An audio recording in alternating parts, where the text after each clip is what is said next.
Good afternoon, everyone, and good morning to those of you on the West Coast. And welcome to today's webinar on startup culture, how to build a culture by intention at a growing startup. My name is Charles Summers. It's my pleasure to be serving as your moderator today. We've got a 45-minute presentation before the 15-minute Q&A at the end. So if you have any questions at any time during today's presentation, please use the GoToWebinar questions queue, and we'll answer them during that Q&A session. If you'd like to reach out to me about any Humantelligence webinar questions or future webinar topics, feel free to reach out to me directly at charles.summers@humantelligence.com or chat me directly on LinkedIn. Here are a couple resources that can help you get started on your culture journey. First, from the Humantelligence website, you can sign up for a trial. Here you can take the 12-minute culture assessment measuring your behaviors, motivators, and ideal work environment. You can do this for a team of 10 people and see your team culture and get insights on how to build for the future. Also, one of today's presenters, Alexander Nicholas, wrote the book, Startup Culture, Your Superpower for Sustainable Growth. I'll put all the links to these things in the chat once I hand them off. If you're interested in getting a tour of Humantelligence, head on over to humantelligence.com/request-a-demo. Again, I will put a link to these items in the chat once I hand it off. Okay, I want to quickly just go through today's agenda, and then we'll get into today's content right after this. But I want to, we'll start off by kind of laying a foundation for today's conversation by defining culture and its importance for startups. We'll then get into how do you become intentional. So how do you actually make decisions more intentionally about your culture and the way to build. We'll talk about how to adapt your culture to the external environment, so things like remote work. And then again, we'll have that 15-minute Q&A session at the end of today's conversation. All right, so our goal today is to provide you with insights to become intentional in building your startup culture and sustain it. So we want to help you to sustain that culture as you grow, and despite the ever-changing external environment. We want to make sure that you stay aligned and keep your culture intact over time. So we'll have some tips for that as well. At this time, I'd like to introduce you to today's presenters. So gentlemen, I'd like to invite you both on camera at this time to give a quick wave to our audience. Juan, you can come on as well. All right, so I think you're all in for a great one today. We've got two absolute experts on startup culture. We've got Juan Betancourt, CEO of Humantelligence. He's helped hundreds of startups build and align their culture to strategy with Humantelligence culture software. So Juan will bring the perspective of how technology can help you build your culture.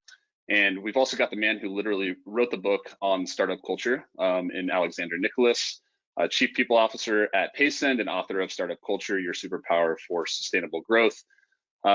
Alex has also headed up talent at the likes of Circles Life, Grab Financial, Accenture, Jaguar Rover, Barclays Wealth, and Willis T. Watson.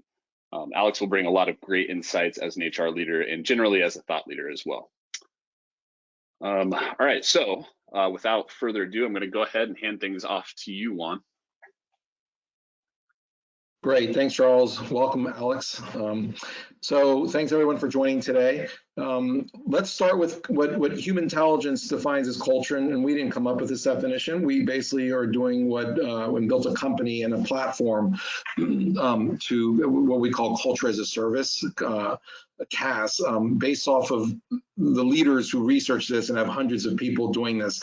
So that's Deloitte and PwC. And so PwC has a group called the Katzenbach Center, and Deloitte has Burson by Deloitte. And so this is their definition. I've put in the numbers, specific things you should remember around BMW, that framework, which is what we use when we go to market with our product to help startups identify, align, and manage to a culture of intention. So what is culture? The way things get done, that's the W in our framework, work styles, the way people do things in an organization. It's also sustained patterns of behaviors, that's the B in our definition. And these are behaviors over time that are supported by the shared experiences of the people. And it's also the values, which is what we call motivators, the M, and beliefs of the organization. It's what transforms a company from individual people to a collective, cohesive whole. Now, what's really important is when you align business strategy with culture of the organization, you do drive results. All the research shows that. I'm sure Alex will comment on that at some point during this webinar. Now, what's key here is you don't have to rely on command and control. So the model of we write about our culture in a book, we give it to everybody their first day, they memorize it, and we can tell everyone to be a certain way, doesn't work. Okay, it never has worked. Okay, they've done all the studies that show that that model doesn't work. The culture is a bottom-up thing.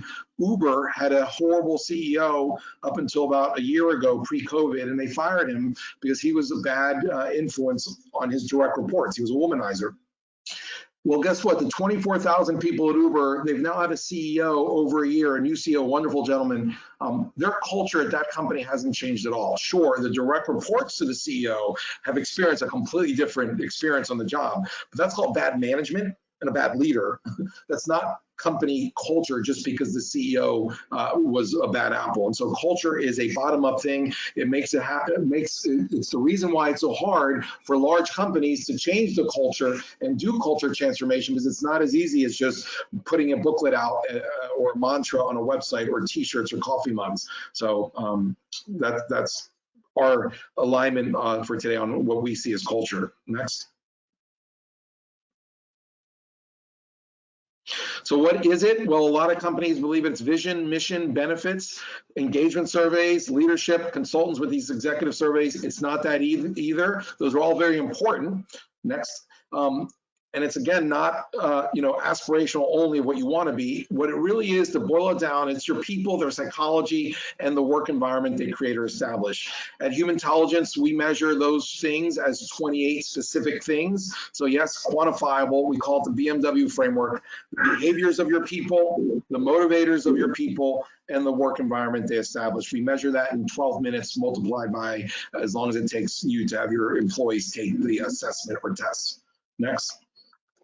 Perfect. So I'm going to go ahead and launch a poll here. This is going to be a nice poll to help our presenters understand as they're answering their questions who to kind of direct their answers to in terms of your company size. So give me one moment and I will pull that up. Okay, I'm launching it right now, so you should start seeing it populate on your screen any moment. We'll give it about 30 seconds here to get your answers in.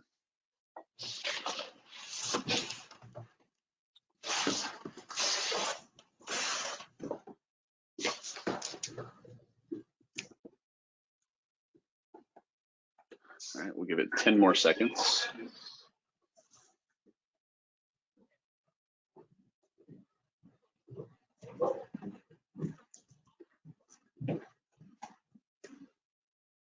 All right, I'm going to go ahead and close it up.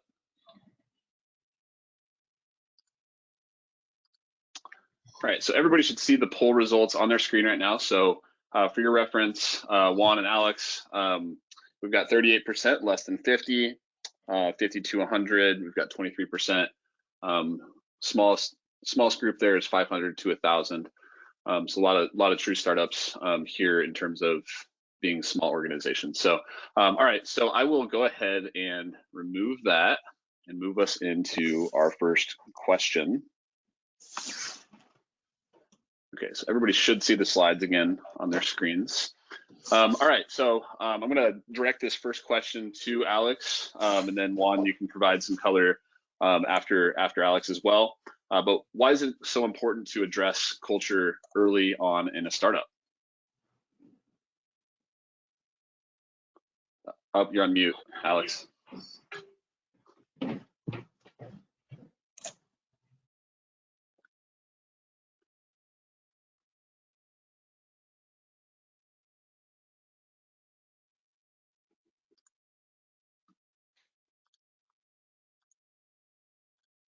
There. I unmuted you, I believe.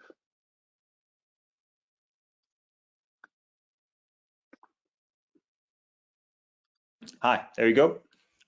I think I was muted. Sorry about that. So first of all, thank you, Charles, for the question and for having me here today. I think it's a super relevant question, because I think the way you need to look at this is time never stops, and the idea that a culture can be addressed at a later point in stage, in my opinion, is a real opportunity missed, because you need to think about all the other elements that surround about building a business or a startup. And I think over time and with money, they can be replicated. But the one thing you cannot replicate, and which makes the uniqueness of all companies and all startups out there, is the culture. And that gives you what I call the unfair competitive advantage. And this is what I've learned now over the years, having worked with a huge number of corporates, and in the last 6 years with startups of different sizes, 1,000 plus, 500 plus, and more recently 100 plus, is that the organization that really focus early on culture building and defining what that means for them, utilizing various frameworks, undoubtedly will not see a downside for that. And the reason I am so specific about it, because I've seen it over and over again. Being able to define who you are, the purpose, the vision, and the mission statement, although it can evolve over time, will allow you to attract the right people for your organization. And I say the right people because you can have the best CV out there, you can have the best profile out there. That doesn't necessarily mean that the right cultural fit for your organization. And if you don't define that early enough and you hire based on immediate needs, you will over time not have the right people in your organization. And it doesn't matter if you then change the CEO or you change the first line management team, it's going to be too late. And we've seen it over and over again. The huge corporations, 20,000, 50,000 plus, unless there is a systemic change regulatory wise, like let's say in 2008, big organization, even if they don't have the best culture, will continue to exist. They will have a strong culture, doesn't mean they have a good culture. And I think that's an important point to highlight. I think secondly, being able to have a very clear defined culture will deselect people before they come and join you. And you can then really focus on employee engagement and experience. And that is so important in this day and age, and we'll talk about it later. Culture has evolved over time. 20 years ago, you were happy to have a job, and even if you didn't like it, you would stay. Whereas now people have choices. People don't necessarily go to university anymore. Companies don't necessarily hire based on credentials. They hire based on skills. They hire based on your potential. And they have more and more accurate behavioral science tools that allow them to make those predictions.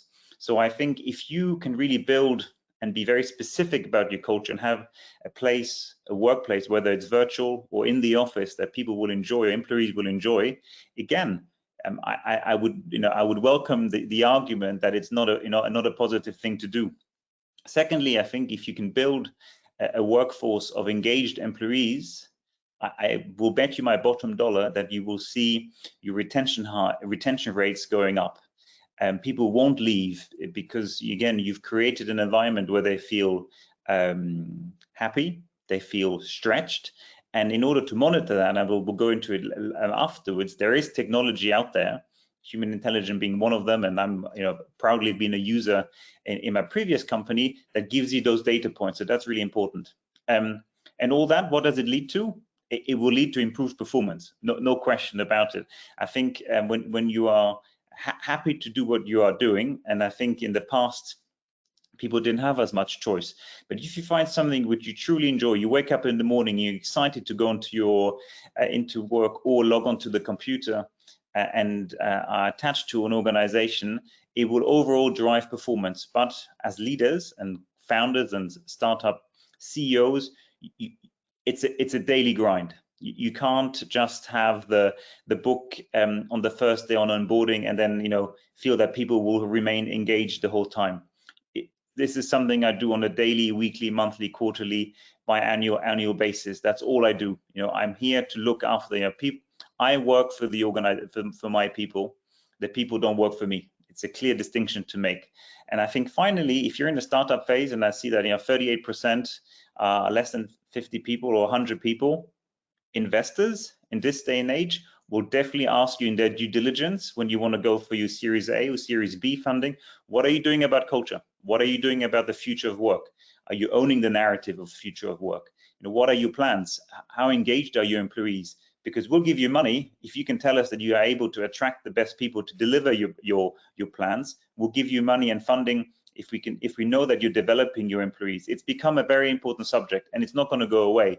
So I think rather than letting culture build over time and surprise you, you might get lucky, but I think you don't get lucky twice. So why not invest the time in advance? So that's why I think it's so important to address culture early on.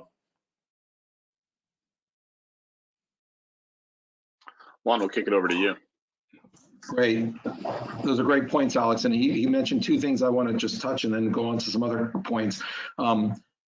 He nailed it when he says, once you're successful or started your company for 3 or 4 years, it's hard to change the culture, right? There are tools, he knows many, and we're one of them of many, that can help you do that. But it's a lot harder to change a culture, just like it's a lot harder to change a brand once that brand or once that culture of a company has already been defined. So better do it early from the minute you're writing the business plan and trying to get funding. And now a lot of you from this poll, 60% of you are under 100 employees. So you probably already are on your journey and you can't go back to when you started. So we'll be addressing that phase as well. The other thing he mentioned that really resonated with me is about engaged employees. A lot of companies spend a lot of energy, a lot of money. They start to pay more money. They start to give more benefits to try to get their employees more engaged. And they're missing the point. If you actually hire people who are aligned with the culture of the team, the job, the company, you won't have to spend all this energy, time, money, and resources trying to get them engaged. They will be engaged from day one, and they will continue to be engaged, and you won't even think about engagement as a policy and a program because it already will be vibrating with a happy, engaged employee base. So that's how important getting culture alignment right, because if you get culture alignment right, the engagement is just an output. So a couple examples, about how, culture is so important. One is, let's take Coca-Cola and Pepsi. Everybody knows how different those cultures are as companies if you've either worked in one or the other or read enough about the two. You could have a head of sales for the Midwest in Coca-Cola get hired by Pepsi to be head of sales at Pepsi. And that person might have been the best head of sales at Coca-Cola in the country, and they could go to Pepsi and fail miserably doing the exact same job. Same with coffee, bean, leaf, and tea, the head of a store versus a Starbucks head of a store. You could take one or the other, top performer, best store manager in the country, move to another coffee company doing the same job, they could fail miserably. It's not so much about skills and experience when it comes to performance. It really is about culture fit. And so those are two really vibrant examples that you should think about. Now, you definitely should, when you're writing that business plan and starting out, try to align culture to strategy. And a lot of times you talk to CEOs and you ask them, well, why did you fail 5 years in?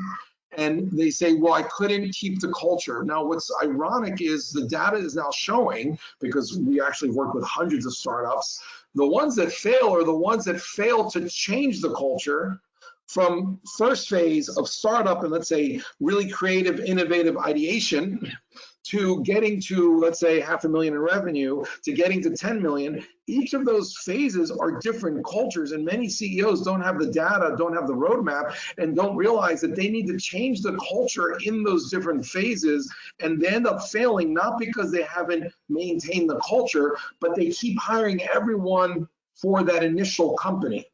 That's a problem. And so I'll give you an example later to that. But that's all I have on that question, Charles. Cool, thanks guys. All right, so we're gonna move into the next one. This is gonna be directed to you, Juan, and then we'll have Alex for color commentary on this one.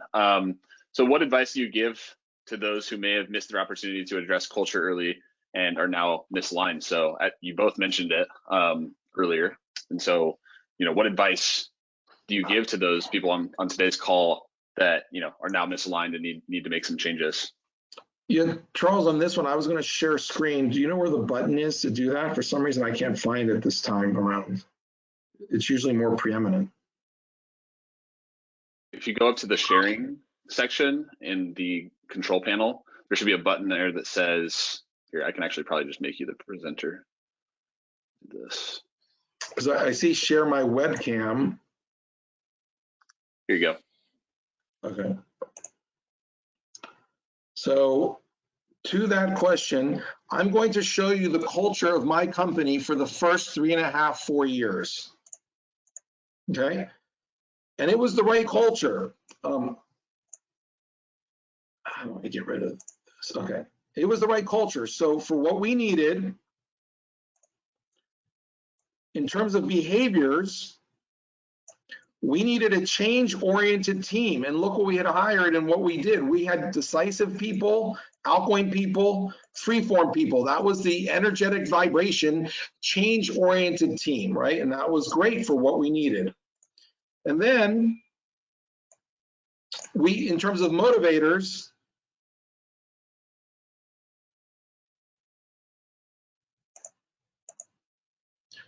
we had the right culture as well. We had, for motivators, we were more innovative. We had 14 people here who were freedom-oriented, unique. So if you add up all the people who vibrated more to the right side here, it was about 75% innovative. So again, behaviors that were change-oriented, motivators that were innovative. And in terms of ideal work styles,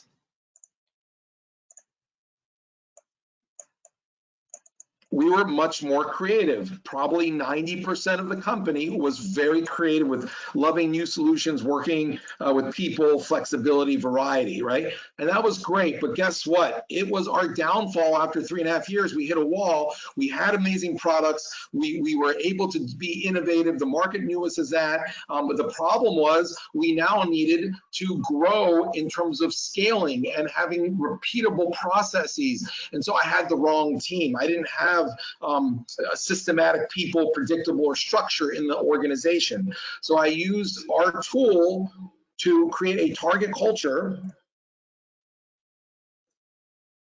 and I defined the target culture with my management team and said, hey, what do we want? What's holding us back? And so we went through and we said for each of the behavioral tools, we wanted people to be less decisive and more deliberate, about medium, less outgoing and more reflective. And so we went through and did this little exercise. It takes about 15, 20 minutes, but it sounds like a long time, but for your culture, it depends on it. Did the same thing with motivators and did the same thing all the way down to work styles. And what ended up happening was I got to see from that the gap in my existing culture of where I was.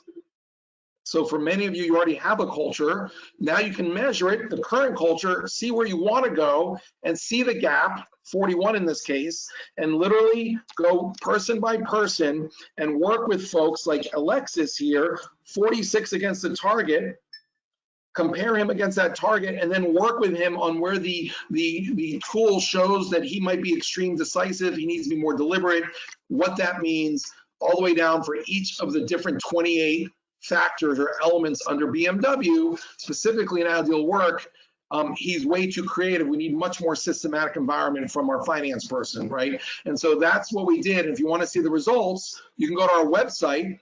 And now we have a cool widget that companies, startups can show on their website. To Alex's point, you want to present to people you're hiring, candidates, what your culture is. And so about you and about your company, why wouldn't you want to show the culture of your company? It'll help people self-select out and help you select people for hiring that fit that culture.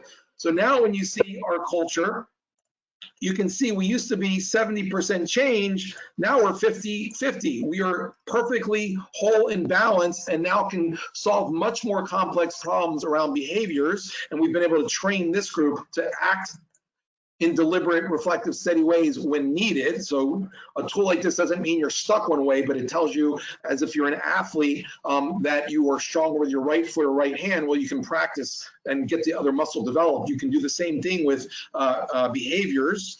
We also, in terms of motivators, became much more balanced. As you can see, we're almost 50-50 service versus innovative. And in terms of, sorry, I'm not used to this format on the pen. And in terms of the ideal work styles, as you can see, we had almost nobody here. We were like 90% creative. Now, we're probably a little still creative, which is fine. We don't want to get rid of that. But now we have 40% of our people able to put in a systematic environment that allows us to scale. And so we have been crushing it. Once we made those changes, it took about 12 months to start hiring differently and training the existing people. So that's a good case study of how that worked for us and how you can use a tool like ours to measure your culture, manage to a culture of intention, and then see the results. And then show it when you hire on the internet in your about section. You can take back the control, Charles. Okay, give me one moment.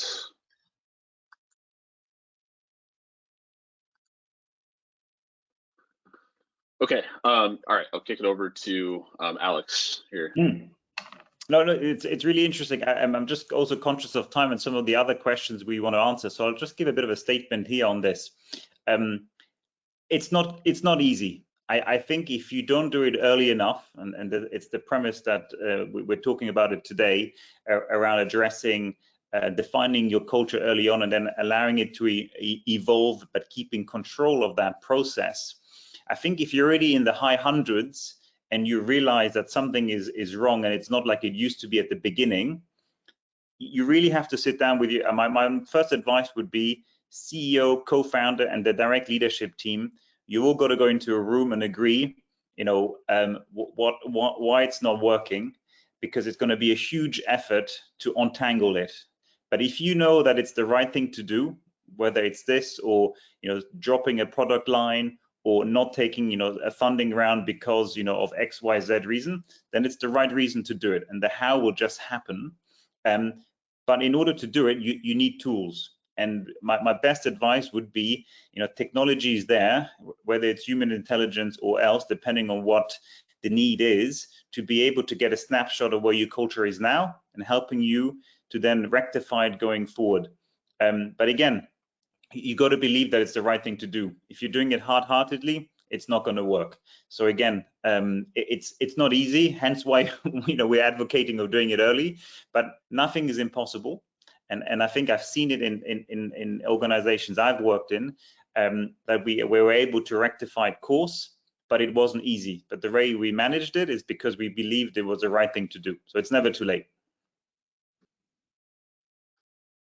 Cool, thanks, Alex. All right, so I'm going to kick it right back to you here after I read this question. Sure. What are some unique characteristics of startups that need to be addressed early on? So look, I won't only talk about culture, because I think there's a number of things that I think a startup needs to look at, and I think it's important to highlight them. They all ultimately connect to people and culture, but I really think, having interviewed a wide range of individuals for my book, but also having worked in corporations and some of the fastest growing startups in Southeast Asia, you got to have a product market fit. This is really essential, that you don't sell something you think consumers might want. You really got to have something that will solve a problem, and that's always what we're trying to do at Paysend and also at other organizations. I'm sure it's the same for Humantelligence. Right? What are we trying to solve for the consumers? If you do that, I think that's definitely going to set you in the right direction.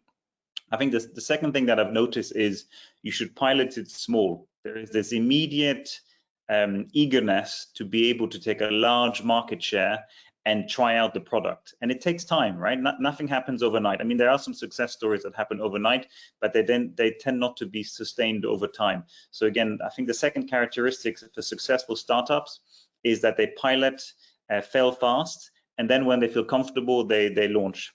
You wouldn't be surprised that the next one, I think there needs to be passion around disruption in this day and age. I think if you're a startup and you're conformist and a little bit traditional, I think you might struggle against the other startups that have a real passion to disrupt, because that's really what it is. And startups in this day and age allows you to disrupt industries that have been existing because of innovation, finding new ways to address consumer problems or solving the frictions that consumers have because of some of the industries being a little bit old-fashioned.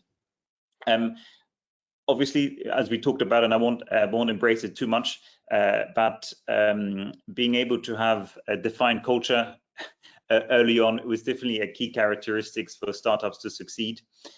But the other one is it's got to be a bottom-up, and I think this is really important, bottom-up approach. I think if you're trying to scale your startups and you don't involve your employees and take their feedback on board, again, it's going to be a one-sided. And in every organization I've worked in, every month, every quarter, we ask feedback from our employees. There's loads of different ways you can do that, but by getting those data points and using tools to allow you to analyze that, you can get a sense of where your culture is heading to. Don't do it once a year. There's too much of a gap. You've got to do it on a quarterly basis, even on a monthly basis. But doing it manually is incorrect. It's too time consuming. Have, again, technology support you. So I think that's important. And I think the last characteristics, I think, have focus. Don't go for everything. Once you have a product market fit, pilot it and stick to it. Have one product that's going to be the rainmaker for your organization. Build that platform around and then sell auxiliary product and services once you have the consumer adoption. But keep focused. I've seen so many startups being too diluted, which also dilutes culture, because if you focus on too many things, you're going to hire a wide range of individuals that will not give you the focus. So those would be my top tips in terms of characteristics to be addressed early on that make you successful. Great. Juan, I'll kick it back over to you. Yeah, following up on his tips, I'd like to also add that, although you have a culture for the organization, there might be a specific personality and or culture for a role that can be different than the rest of the organization. You can have a really creative company, right? Really innovative disruptor, right? Which in technology and software, often that's what you want. But you probably don't want that culture in your CFO or your controller. Who's coming up with new ways of accounting. And so, that adds to a culture and makes the decision, a certain way. And let's say the management team are all mavericks who are really creative and they're interviewing 5 CFOs or controllers or finance accounting people. If everybody just went with who they liked, they're going to go with the most creative, innovative people who in the interview came up with really cool ideas. That might not be the best hire. So don't fall into the trap to think that culture and fit means hire who you like. It might be hire the person that nobody in the interview process liked. If all 5 have great resumes, but this person, Bob or Mary, is very different from everybody else, maybe Bob or Mary are the best hires. So be open to hiring people that are not like you. That sometimes is the better decision in establishing the right culture for a role or function. The second tip is some industries are different, so not all startups should have creative, innovative, maverick types of people. We've talked about, and Alex started that conversation around technology and software and disruptors and being so innovative. But what if you're kind of a biotech company that's selling products, to solve cancer to Merck and AstraZeneca? You might want to have some really innovative technology, but the people in your company, when they're in the boardroom presenting to Merck, and their culture as a company, probably much more deliberate. It might be a 12-year horizon before they even come out with a product versus, getting an MVP and a product market fit for a software company in like 6 months to a year. So you might have a completely deliberate and structured and steady, completely different than like the Facebook startup type culture that we all see on TV. So every startup probably should have a different culture depending on your industry, what your products are, your time horizons, and what you're trying to achieve and who your ultimate clients are, whether it's B2C, B2B. So culture really is this infinite thing, and there's no real formula for what the right culture is as a startup. And can I just add one more point to that? Because I think it's really relevant. I've now worked in China. I've worked in, and same with yourself, right? We've worked in many different countries and different cultures. And the great thing about diversity is that although you all come from different backgrounds, you can still hold true the same values. You can still hold true the same sort of behaviors, but the way how you execute can be different, and you want that. So And so that's really important to keep in mind, that diversity doesn't mean you suddenly dilute the individuals not believing in the values of the organization. They might have different skill sets, they might have different temperaments, but they still believe in the values of your organization, or at least you make sure that they believe in those values, but then they don't always act in the same way because you want diversity in the skill set and background and experience, right? So what Alex is bringing up is a great example. I always use the Starbucks example. So our framework is BMW, okay? The M is for values, motivators, values. That you can't have consistent across an entire company, whether it's Starbucks in China, Starbucks in the US, Starbucks in Brazil, Starbucks in Nigeria, in France. They could keep the same values everywhere. But to his point, culturally, the way people behave day to day and the way they work every day, the B and the W, really different in those different geographies. Even within the US, if you look at a barista or a team of baristas that are successful for Starbucks in Hialeah, Miami, or just general Miami, where it's all Latin customers and Latin employees, I can assure you that the behaviors and the work styles where they're talkative and chatty box and outgoing with the customers, and they spend 20 minutes chatting with the customer, touching the customers, right? Which you could get sued in other states, you know, asking them personal questions. The customers love it. That high performing Starbucks store with the same values as the one in New York, those people would feel miserably if they were the Starbucks store in New York. They'd probably get closed down, sued, and nobody would ever go back because they want a 1-minute experience as a customer. They don't want anybody asking them personal questions, touching their babies. And so same company, same values, what we call motivators, but very different behaviors and work styles. So again, BMW, the M or values, motivators, consistent everywhere. B and W could be very different in the same company. No, it's great to hear that, and you know, and we have not rehearsed this. So it's yeah, good, by the way, this is ad lib. So really good. The universal truth usually comes to the same insights and conclusions. So it's good to see that we have. Yeah, it's quite lucky. Charles, thanks. So yeah, so now we're gonna move into this question. Let's make this one fairly short so we can get back on track with time. But let's just quickly talk about how culture has evolved over the last 10-15 years. Yeah, so I'll just quickly. It's no longer just the mantra on a coffee mug and t-shirts, okay, and then expect everybody to live it. You now can measure culture. There's technology to measure it, to visualize it, and to manage it. It's not engagement surveys. That's not your culture. It's not benefits. That's not your culture. And you know, there is different cultures in Coca-Cola or Starbucks, the example I gave you, but even in Starbucks or Coca-Cola, the person who does finance or group is different than the culture in marketing. Today, culture also embodies diversity and inclusion. And so diversity of thought is now part of culture discussions as well. Yeah, and I would just add to that. I think that the other thing we've seen, and I mentioned it at the beginning, individuals have more choices than they had in the past.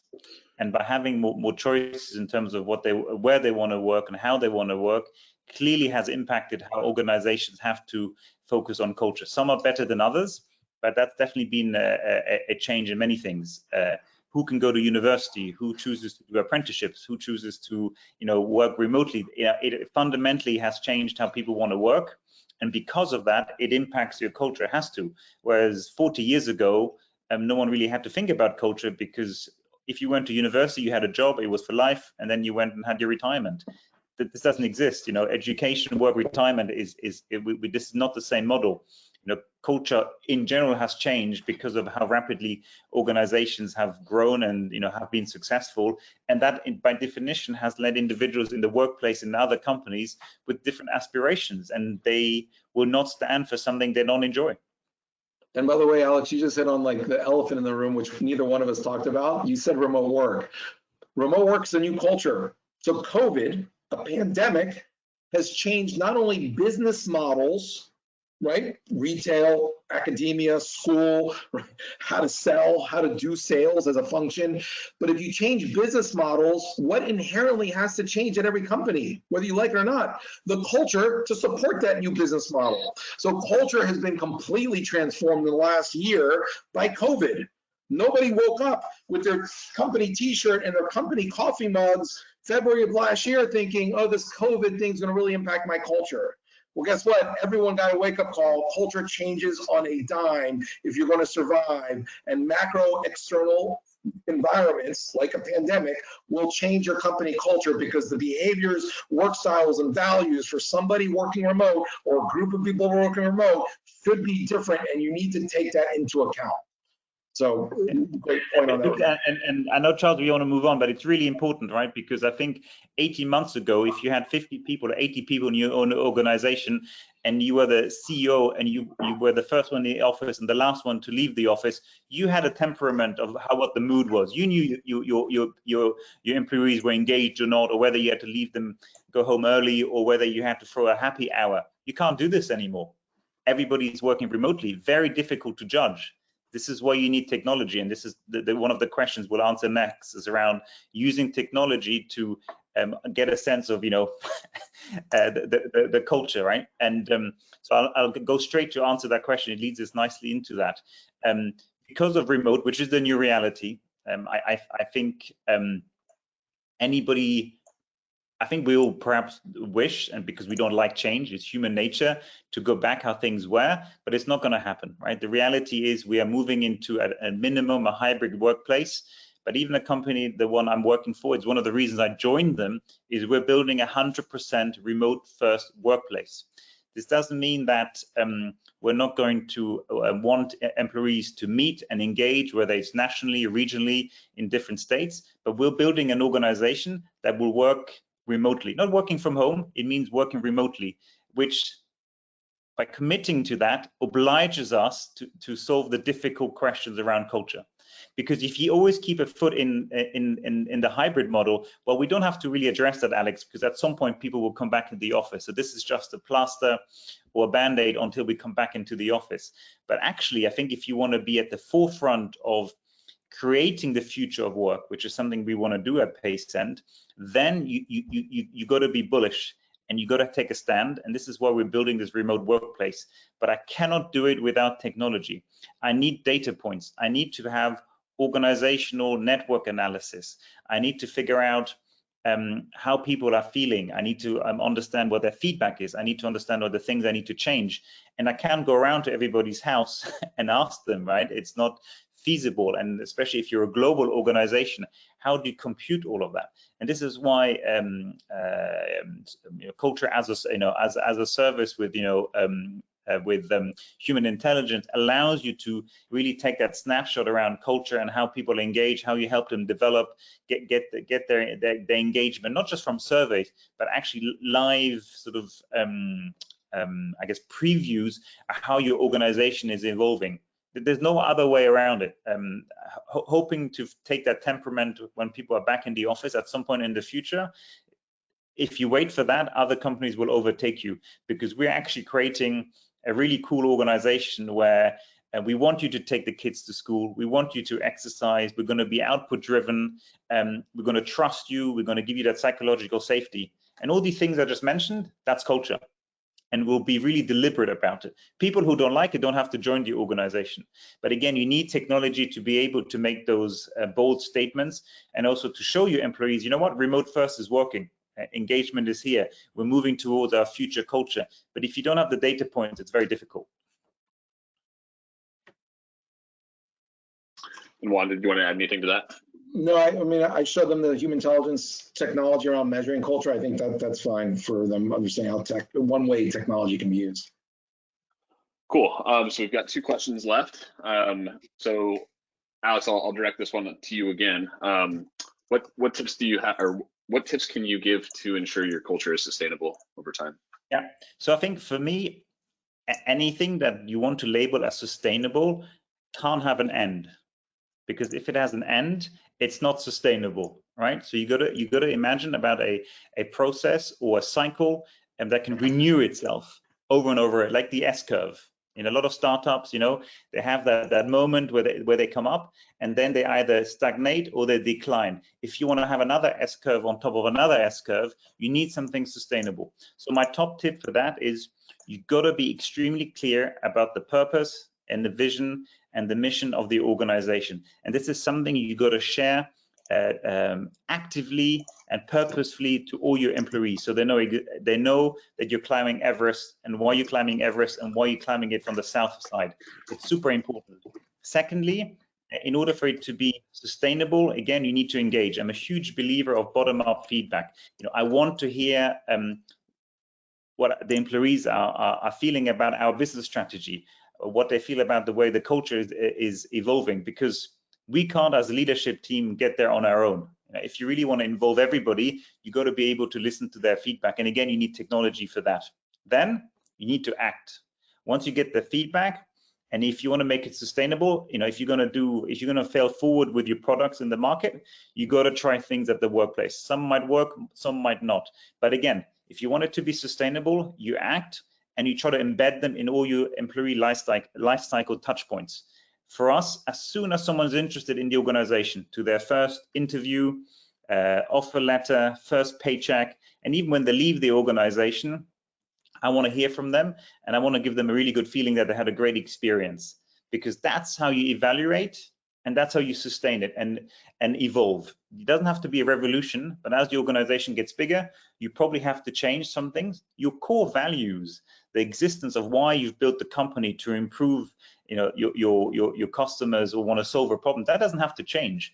But the way you do it might have to evolve over time. So these would be some of my top tips. You share, you engage, you act, you embed, and then you evaluate to review.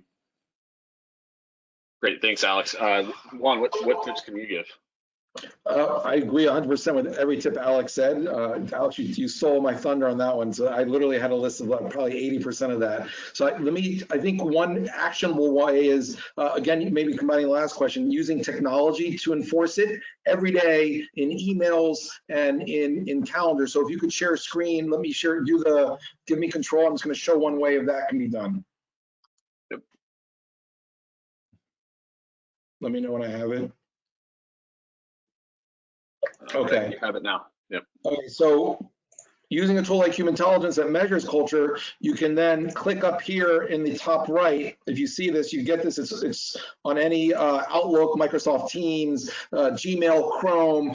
Basically, it's a plugin that you can just download that's already been approved by those companies. And then you can get culture for emailing and for meetings. And so what you would do is, you're about to write an email, right? And you're new to the company, let's say, and they want an email of inclusivity. They want people to be inclusive. You're going to write to somebody.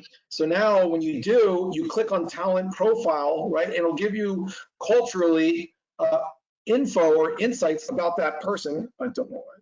So it'll pop up that this person's a maverick, a creative, and an architect. So there's about 20 archetypes. And so to be more inclusive, it'll give tips on how to communicate with that person. So if you want a culture of inclusivity, a culture of understanding, a culture of communication and collaboration, okay, this person doesn't respond well to ultimatums. So I could write, Carrie, I know you, I don't know you, but by when can you get feedback? Instead of telling him, I need feedback by tomorrow. He likes common interests, established common interests. So Carrie, I see you're from Tampa Bay. Congratulations on the Super Bowl. I'm also grew up from Tampa Bay. You get to see tips on how to influence Carrie, how to motivate Carrie, and even learning styles if you're doing training, right? So those are all things you can do to maintain a culture of collaboration and inclusion. And let's say you're going to meetings, you can also use a tool like ours to go into a meeting. Let's say this is a really important meeting, and in my company, I've already gone to LinkedIn and looked up these other people in the meeting, but now I can also click Culture Analytics, again, this button up here,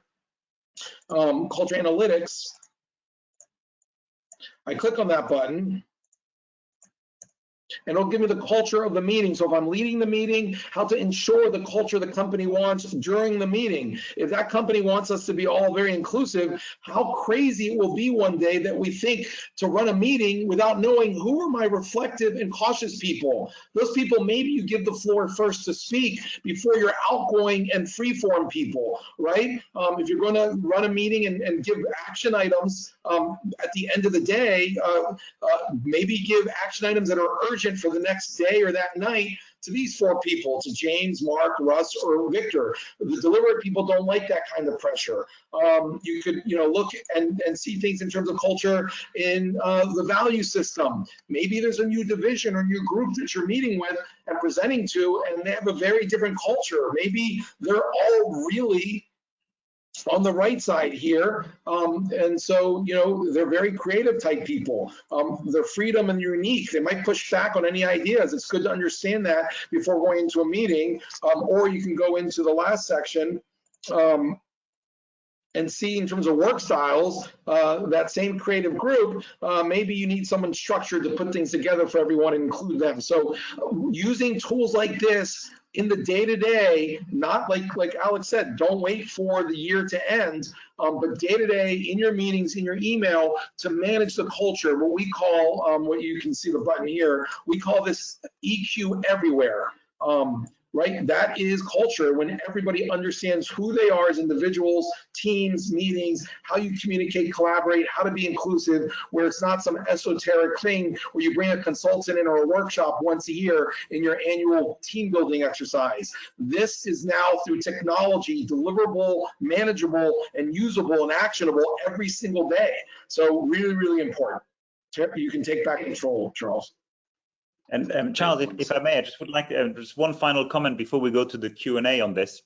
And it's sort of, I guess, my final top tip that I would give any sort of chief people officer who is responsible for hiring or the scale up, or if you don't have that yet because you're still relatively small and the CEO, startup founder takes the hiring decisions, try to think about agility and coachability of your employees, because as we said, you have your current cultural state and the future state, but what you don't want to do is rehire the whole team for your future state. So look very early on, and there's ways you can assess whether someone has the ability. That's why it's so important to also already think about your future state, because although you want to hire people for your current state, for example, because there's some specific areas you need to fill in terms of diversity or finance, which you found out. But if people are not coachable or unwilling to, people who are not coachable, you can't coach. Same with any professional sports team. So you got to figure out a way as well. It's not easy, because if I had this, then I would write another book and I would retire, right? But being able to figure out whether people have the ability to change and want to change to a future state, and you don't even know what that is. So it's not about knowing, will you be able to do that in the future, but the willingness to have this growth mindset and this willingness to learn and have the humility to say, look, right, all the things I've learned, I need to unlearn them, to relearn them, okay? But yes, I love this company, so I will do that. If you can figure that out at the beginning, and if you can hire those people, please hire them, even if they maybe give you 20% less to begin with, because they'll sustain your culture in the long term, because they'll be able to adapt when your startup changes sort of, gears. Great. All right, so I'm going to move to our last question. I'm going to give you both about a minute each. I know this is a loaded question, but we have a handful of questions we need to get to. Juan, you're on mute. Yeah, Charles, if this is the remote work question, since I already addressed that, I won't speak. I'm fine. Okay. Yeah, I'll just add one comment to it. Look, I think the thing we've seen happen in the last 12 to 18 months, or let's say 12 months since COVID has happened, or at least the thing I have observed, is that the world has slowed down a bit and we've spent more time communicating. I think we were all chasing something which we didn't actually know what we were chasing. And if I give you any advice during the period we're in, or if you're moving to remote or hybrid setting, double down on communication. Yeah, we are communicating more with our friends and family because we can't see them, because we miss them. Because of that, it should be any different in the workplace. And I think if you are going to be leading the future of work using technology, communicate. It would be my best advice. Find out how people are feeling, reach out to them, use technology to analyze that data, make decisions based on that. But that would be my biggest advice. Double, triple down on communicating. If you're doing it with friends and family, then you should also be doing it at the workplace. Thanks, guys. That brings us into our Q&A session here. I've got 3 questions from the audience right now. If anybody in the audience has a question, now would be a good time to put that into the Q&A section of your control panel, your GoToWebinar control panel. All right, so first question. One person in the audience mentioned that you guys both have lots of books in your background, so I'd like to get a couple of book recommendations from both of you for this person. My first one, Prime to Perform, how to build the highest performing cultures through the science of total motivation, Tomo. Really recommend it. It's a great book. Again, there's arguments that culture can be a little bit subjective. This brings a bit of scientific evidence and behavioral science behind it. A very good book, highly recommend. Aside from startup culture, obviously. yeah, obviously, a startup culture book, but I want to give two, one business, one personal. Business, it's a classic, Clayton Christensen, Built to Last. It's how companies build cultures that last over time. It's a classic. Some of it applies now and doesn't, but it's about 20 years old, but it stands the test of time. Built to Last. Personally, it's a spiritual book which has helped me succeed in not only my own startup and another company I started, but also it's the foundation of what I use to understand life and human beings, which is core to how I created the software that helps with culture. And so that book is called The Journey of Souls, and it's by Dr. Michael Newton, N-E-W-T-O-N. It came out like in '94. Don't buy book number part 2 or part 3. Buy the first one. The other ones are too complicated. Journey of Souls by Michael Newton. It's out there. It's very spiritual. It'll really, it's the most powerful book I've ever read in my life. Perfect. All right. Juan, I'm going to direct this next one to you. One person asked what the cost for the tool was when you were talking about EQ Everywhere.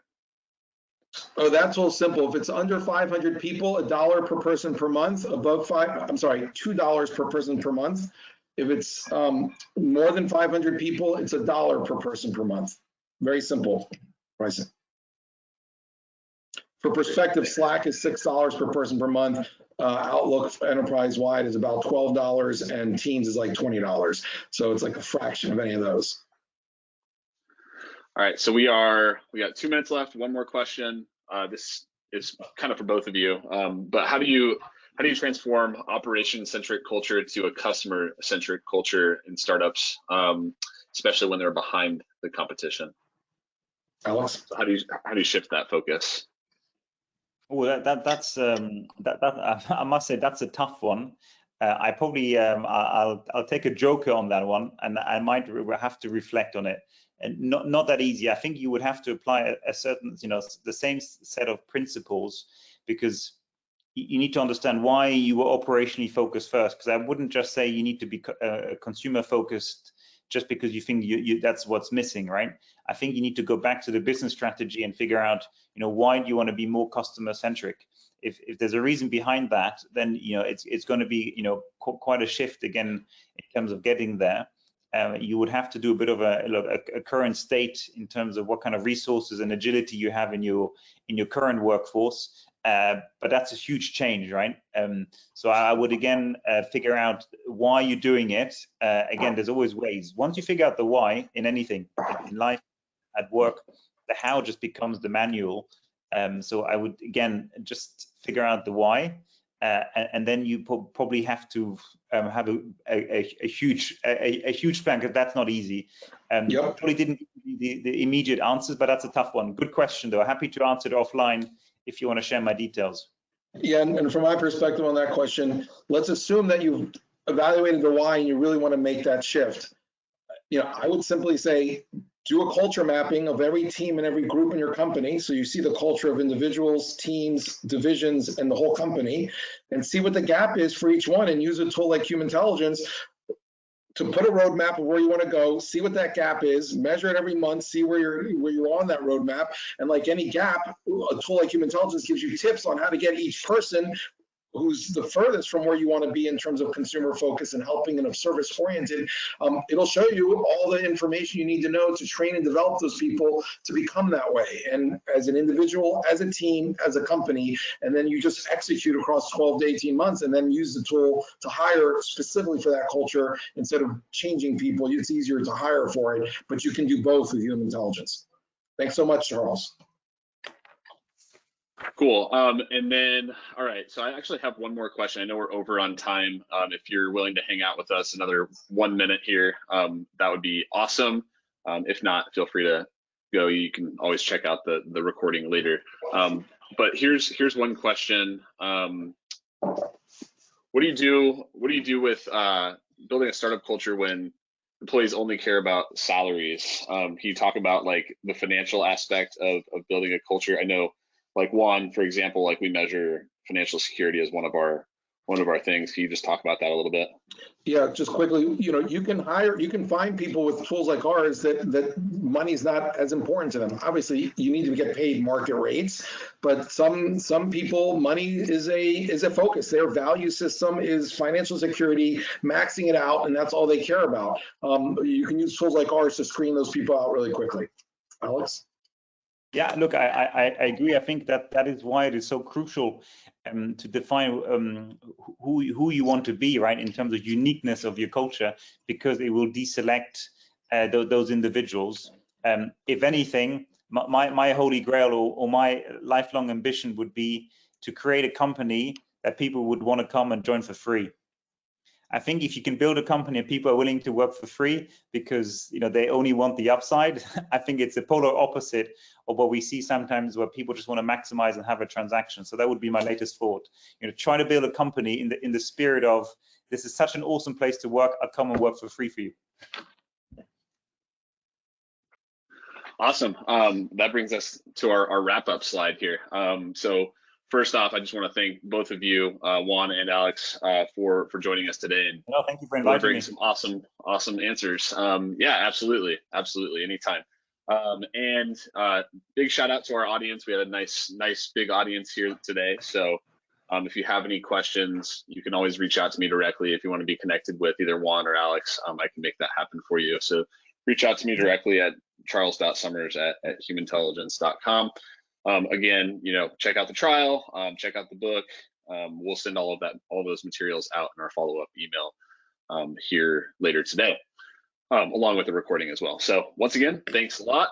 We'll see you on our next webinar. Thanks. Cheers, stay healthy. Bye-bye. Have a good week.